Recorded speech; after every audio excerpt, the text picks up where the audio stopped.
Welcome this morning, and obviously to Ireland for anybody who's travelled. I think there's no better way than to start a Monday morning, but we're talking about mental health. It's always good to start a week off on a good note.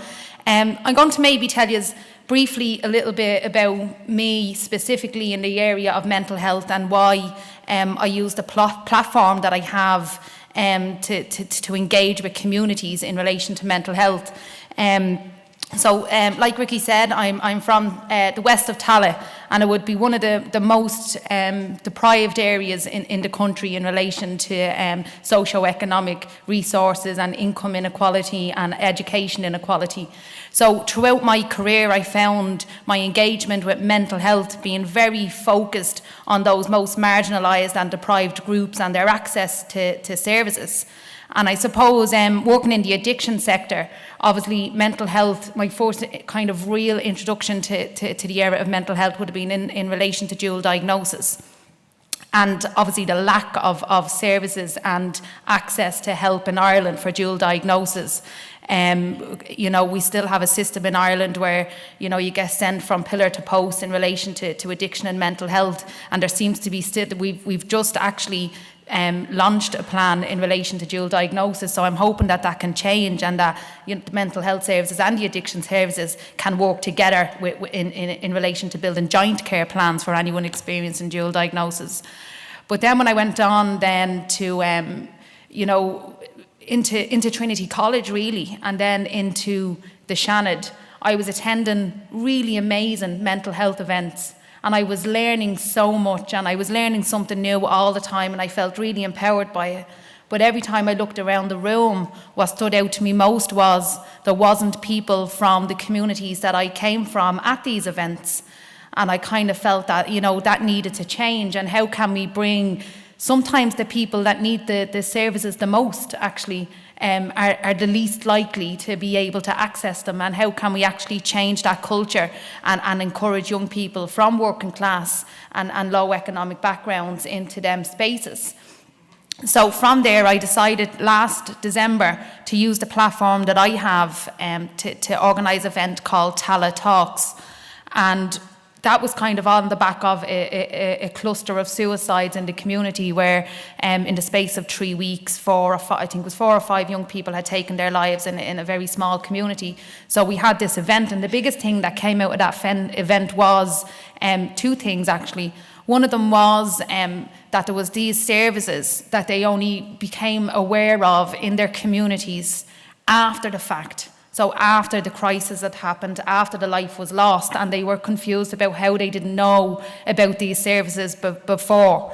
And I think what I took from that was that there is the likes of Jigsaw doing great work and other projects doing great work, but sometimes young people don't know that the services are there. And I remember many years back when we were setting up addiction programs in communities, the biggest thing that we did with young people was meeting them where they were at, and going out on the streets and doing outreach work into the communities, instead of just having a service opening the door and expecting young people who sometimes have a natural distrust of services historically, or authority figures or institutions. And so I kind of felt after that event it was really important for services, especially community services, to actually spend a year or two to getting to know their communities and coming out onto the streets and visiting the youth clubs and building that relationship, so that them young people feel that they can then enter into your space that you have opened up on behalf of them. The other one was mothers and families, sports coaches and teachers saying that they don't know how to respond. And sometimes we can very focus on the individual and how do we help them and empower them. But what families were saying is sometimes we are the first responders and there is no services, and it's like, how do we respond? And we really want to learn and be empowered about how we can respond to our young people and our sons and daughters' mental health, so that we aren't advising them wrong, that we're not dismissing what they're saying. So I just think, and I mean, it's not going to be up to youth mental health services to do that, but it's another part in terms of working with adults and families about how they respond. I think I'll finish on, I suppose, where I've moved on from that was about how we engage young people in the services. And Jigsaw Tala and Jigsaw Clondalkin, and maybe some youth people in Ballyfermot, some of the most working class areas, have decided to come on board with me to have a big event in February. With the most marginalised young people and from different minority backgrounds, from the travelling community, from the migrant community and all different communities, for them young people to have a big round table conference where they will build a national youth manifesto which will very much focus on kids coming from impoverished backgrounds and how they can actually access and be part of the system. So I suppose why I focus on that is that there's so many people here that are involved with services and that want to do good work and will open up in working class communities. So I suppose that my advice and something to think about, which I'm sure you are all doing, is that although we're looking at national mental health programmes, we need to find out and work hard how we get those national mental health programmes into some of the smallest corners of some of the most marginalised communities, and how can we really tie them in together. And I think outreach is a huge part of that, and that's just coming from my background in the addiction sector.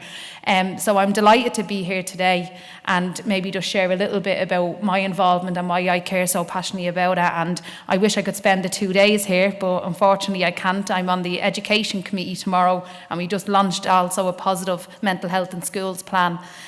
So I'm back in there tomorrow, which I have to go home and prepare for today at some stage. So I'd hopefully stay for the morning and might meet a few of you and learn a few new things from the speakers of the morning. And I hope you have a great time here in Ireland and also in the conference. And best of luck with all the work that you are doing. And thank you for the work that you are doing. Thank you.